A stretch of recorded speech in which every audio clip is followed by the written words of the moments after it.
اگر میخواهی در عمر تو برکت باشد، اگر میخواهی در زندگی تو، در رزق تو خدا زیادت بیاورد، برکت بیاورد، این حدیث پیامبر را گوش کن. رسول صلی الله علیه و سلم فرمود من سره ان یمد له فی عمره. مجمع الزوائد علامه ابن حجر هیتمی این را می آورد. من سره ان یمد له فی عمره، کسی که دوست دارد عمرش دراز بشود، کسی که دوست دارد عمر دراز داشته باشد، نه انتحاری او را از بین ببرد، نه دشمن بتواند کار با اون بکند، نه مرض اون را از بین ببرد. اگر میخواهد عمر دراز داشته باشد، این را هم کسی میگوید که اون امین کائنات است، محمد امین با آواز بلند صلی الله علیه و سلم. حدیث ضعیف است؟ نه، حدیث صحیح است. حدیث صحیح است. من سره ان یمد له فی عمره، کسی که دوست دارد، کسی که میخواهد عمرش دراز بشود، کسی که میخواهد و یزاد فی رزقه، الله زیادت در رزقش بیاورد. در یک روایت مال میآید، در روایت دیگر رزق میآورد. رزق عامتر از مال است. مال فقط تنها پول و ثروتت را میگه، اما رزق آبرویت هم میگه. رزق علم تو را هم رزق میگوید، زنان صالح را هم رزق میگوید.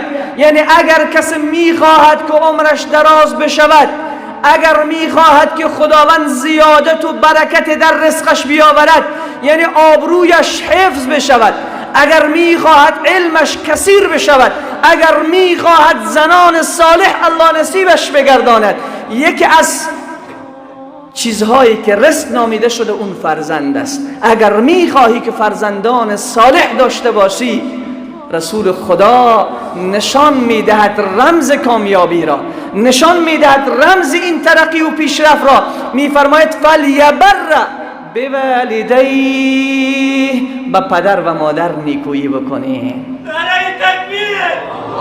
با کی؟ با پدر و مادر نیکویی بکنین. چقدر بچه ها هستن وقتی که پدرشون مادرشون از دنیا میره، باز میگه من یک لگد خیراتش خرج میکنم. ای وای به حال تو در جوانی با پدر چی کردی وقت زنده بود؟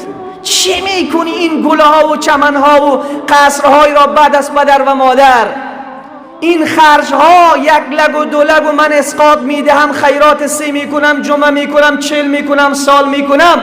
اول این را بپرس که آیا این در دین جا دارد یا ندارد؟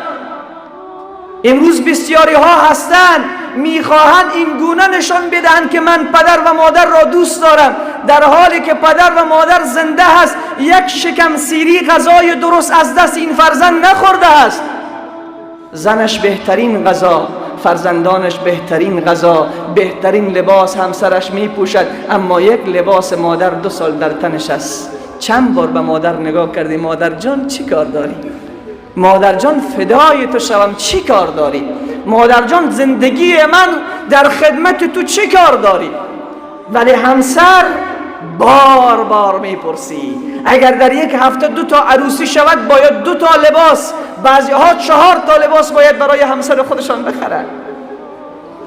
بعد از این که پدر مرد، من باز خیرات میکنم در هتل فلان، در هتل فلان. چی میکنین خیرات ها را؟ وقت پدر و مادر زنده هست برایش بکن. وقت پدر و مادر زنده هست قلبش را خوشحال بگردان.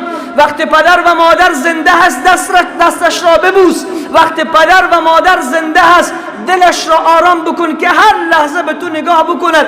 بعد از این که تو بروی دست را بلند کند، با چشمان پر از اشک بگوید پروردگارا فرزند خود را به تو سپاریدم. خدایا فرزند ما را در زندگی کامیاب بگردان. پروردگار فرزندان نیک به فرزند من نصیب بگردان. این از راه کامیابی.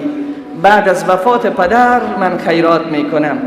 پدر شکم سیر غذا نخورده در وقت زندگیش. پدر یک لباس مندرس و کهنه در تنش بوده. پدر هر روز این پسر به پدر غر میزده. هر روز پیش زنش از پدر خود شکایت دارد.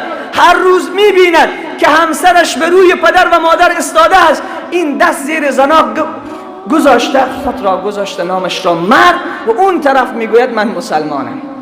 اون طرف میگوید من امت رسول خدا هستم، باز شکایت میکند من نماز میخوانم چرا دعا قبول نمیشد. کدام دعا؟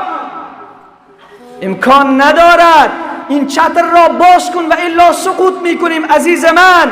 این چتر را باز کن و الا هلاکت و نابودی هست. این چتر را باز کن و الا با نماز و روزه و تمام کارهای نیکت اگر پدر و مادرت از تو راضی نیست، بوی جنت به مشام اون انسان نمیرسد. بوی جنت بر مشام این انسان نمیرسد که پدر و مادرش از پیشش راضی نیست. رسول صلی الله علیه و سلم فرمود من سره ان یمد له فی عمره، کسی که دوست دارد عمر با برکت دارد، عمرش با برکت بشود، کسی که دوست دارد عمرش طولانی بشود، کسی که دوست دارد خدا به رزقش بیافزاید، فرزندان صالح نصیبش بگرداند، همسر نیک نصیبش بگرداند، در کارش برکت پیدا شود، فلیبر بوالدیه، به پدر و مادر خود باید نیکویی بکند، به پدر و مادر خود احسان بکند. امروز بسیاری ها هستند شرمشان میآید که به رفیقشان بگویه ای پدرم است. او پدر چهرهش خراب شده، پیر شده. او وقتی جوان بود خیلی زیبا بود، او خود جوانیش فدای ما شد.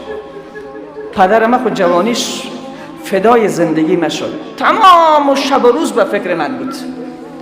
او کل زندگی خود را فدای فرزندان خود کرد. حالی وقت دوستایش میآید شانه کرده و آینه کرده و روغن زده، شرمش میآید که بگویه ای پدرم است، شرمش میآید که بگویه ای مادرم است. ای وای عزیز من، به هر جایی که رسیدیم من و تو، به هر جایی که هستیم بدانی سبب وجود من و تو همین پدر و مادر من و تو است. اگر این پدر و مادر را دلش را به دست نیاوردی، هم دنیا را باختی هم آخرت را باختی. شرمش میاد که بگویی پدرم است این مادرم است. من خو افتخار میکنم به پدر جانم، من خو افتخار میکنم خاک پایش سرمه چشمان ما. ای کسایی که پدر و مادرتان زنده هست، خوشا به سعادتتان، خوشا به سعادتتان. به پدرتان بگوین، به مادرتان بگوین که در حقتان دعا بکند.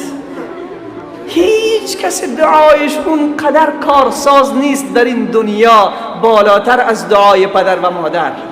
اگر این پدر و مادر را از دست دادی، از یتیمان پرسان بکن، از اونهایی که الان زندگیشان به سقوط مواجه شده، ببین که پدر و مادر ندارن، به این سمت و آن سمت میروند.